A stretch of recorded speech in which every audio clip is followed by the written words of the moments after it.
The Picture by Walter de la Mare.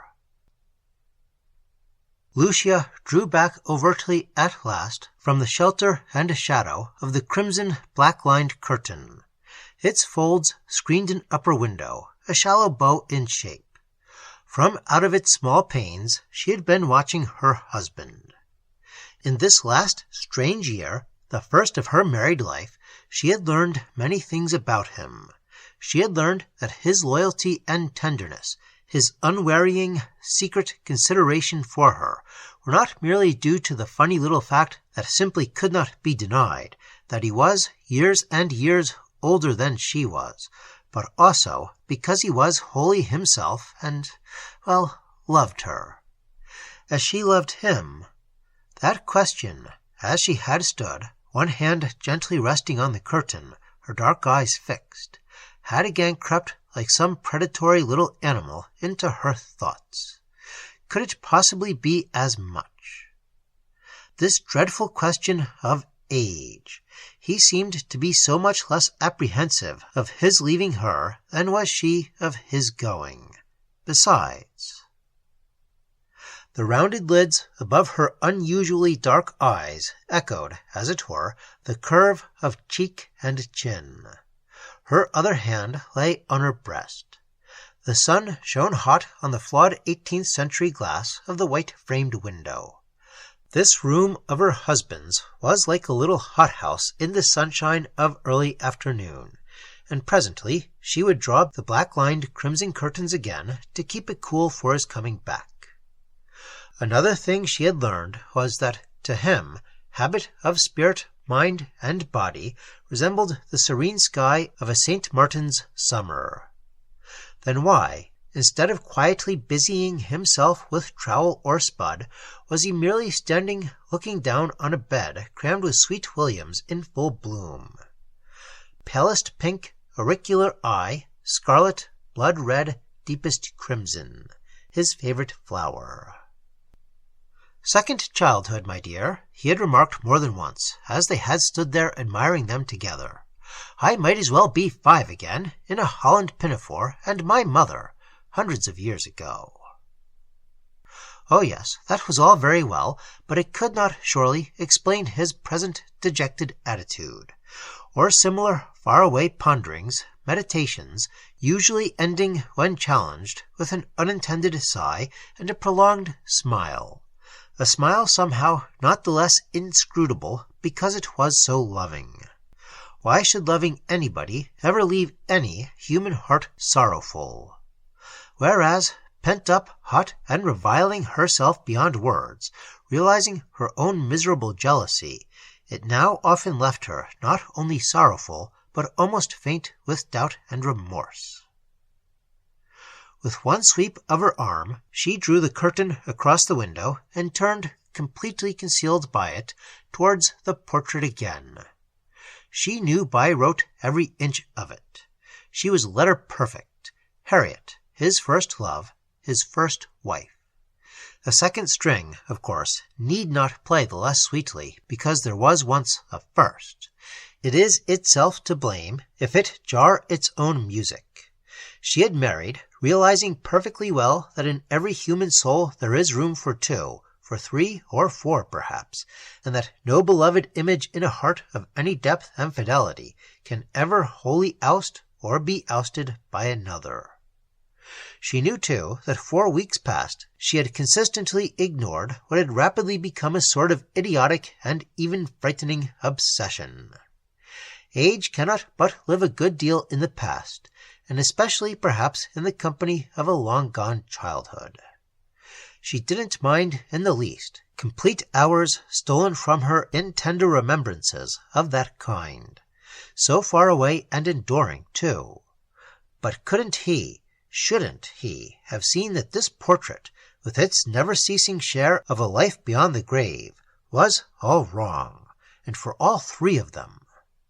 It was mean, odious, idiotic, and yes, why deny it, an almost insane speculation to let anything like that fester and corrupt in her mind.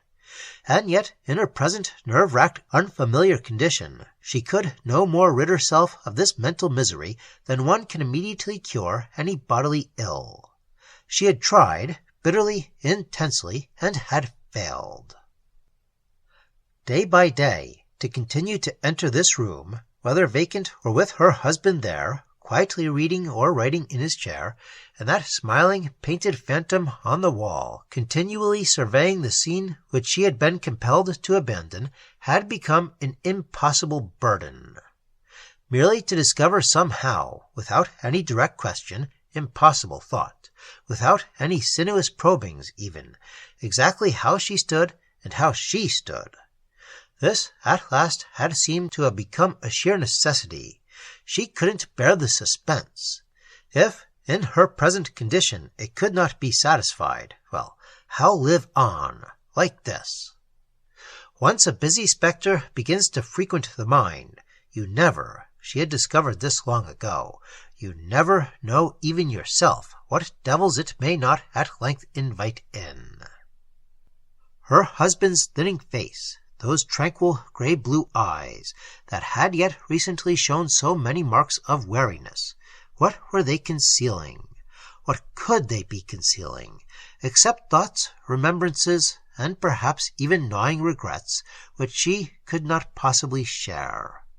How was it possible to bring him to realize what was corroding away in her every vestige of her peace of mind? It was as if she had discovered a viper curled up in her work-basket. The answer to that question had stolen upon her only a day or two before. Awakened suddenly and silently in the small hours, as if a cold, lean hand had gently shaken her by the shoulder, the vile device seemed to have sprung up in her sleeping mind like Jonah's gourd. This bold and too large portrait had scarcely ever been so much as referred to between them. Why should it have been? It portrayed, not the Harriet who 6 years ago had died and left him, but the Harriet of at least 20 years before that. Very fair, yet not beautiful, at least not beautiful to most unheeding eyes. A young face, and yet a face full of the past. A face out of some old, extravagant, romantic story. A face unaware of what just one glimpse of it might bestow. A face which, if it were once beloved, no matter what might happen, could be ever really unbeloved. Not deep within, and never forgotten. Forgotten. Why, at this moment, as if in the mere fact that it was refusing to look at her, it was an irresistible and unendurable reminder of her own miserable trick. Hating herself as might a reptile engaged in devouring its own tail, she had stolen down from her bedroom in the small hours and had lit one of the candles here on her husband's writing table. Not even the angel Gabriel could have persuaded him to burn electric light. Perhaps she had been not quite awake, and certainly a nightmare mind can manage things the day mind would retch at. However that might be, with an infinite disgust, she had at last mounted a chair, and, with the utmost caution and skill, first by igniting, then by extinguishing the tiny flame, burned through about 2/3 of the thickness of the cord behind the picture by which it was suspended from the wall. Even the rotation of the earth may effect at last a hanging picture. So may a mere draught, the jar of traffic, passing footsteps, and the slow, secret, incessant tug of the force of gravitation. Its fate might then prove suspended by a thread. Its downfall could be only a question of days, and then surely, he would be bound to betray himself. She would at last know. It was perhaps in part her passionate nature that had made her so superstitious. Was he? Strangest of facts, she really couldn't tell. Not for certain. With a faintly whimsical smile, he would do a dare and walk in bravado under a ladder, paint-pot or no paint-pot. He preferred other numbers to 13. At sight of a magpie, and solely on his own account, he would turn his head, spit, laugh, and apologize. Once when she herself, after he had stolen behind her and put his hand over her eyes, had struggled free and had seen, through glass, the exquisite gold thread of the crescent moon tilted very low, the old moon in the new moon's arms. When his very aim had been to prevent this, he had seemed really shaken. He had seized her hands, had kissed her cheek and mouth almost frenziedly, saying, "There, it must be all right now, mustn't it? God forbid!" Well, surely, if he was as superstitious even as that, she couldn't but surprise some exclamation, some instinctive disclosure, some dreadful change of face, when, in its own moment, the portrait should crash to the ground. And now, she herself never for an instant ceased to be awaiting that crash. If she had not come to hate and detest the face it portrayed, perhaps. But it was too late now. Or was it too late? She stole soundlessly to the window again. An age seemed to have passed since she last looked out. It could have been only a few moments. Her husband was where she had left him. Soon he would begin his afternoon's potterings. There was Turner, watering can in hand, coming towards him. How dreadfully weary, narrowed in, even disconsolate he looked, as if all but worn out by some inward struggle. A shuddering revulsion of feeling came over her. Think of it! Some day she might perhaps be looking back on this from beyond an awful gulf of utter darkness. An evil done, even if it remain undiscovered, is an ineradicable horror, a scar no power in earth or heaven could ever remove. Well, she was awake now. She must do her utmost to undo what she had done, and must chance discovery.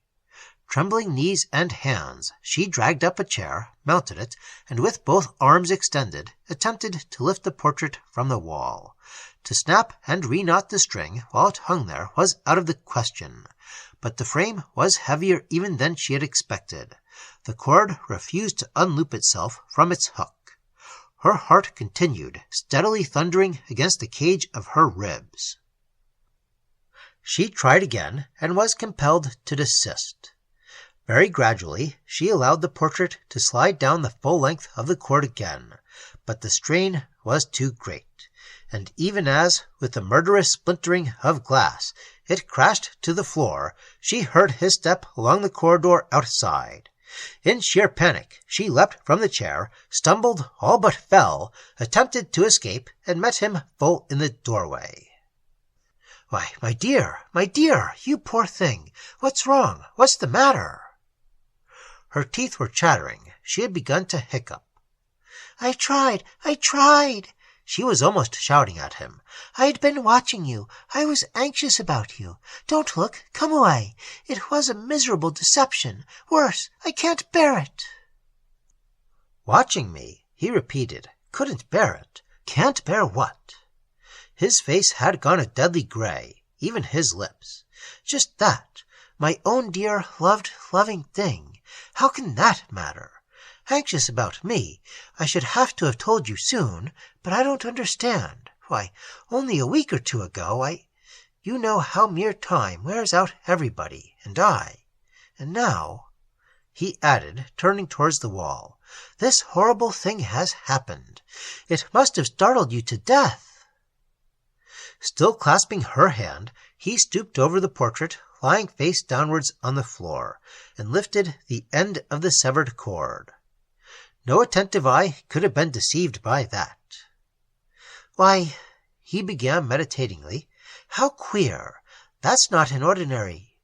It's charred. It's been—" Releasing her hand, he turned to look at her. The dark, distraught face, fingers clenched, eyes shut, seemed to be as brightly illuminated in the half-curtained room as some ridiculous painted clowns in the limelight of the stage. "It was me," she was saying.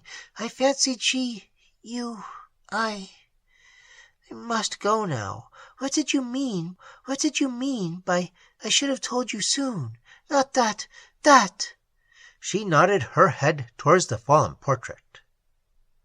"That!" he exclaimed. "You poor precious angel thing.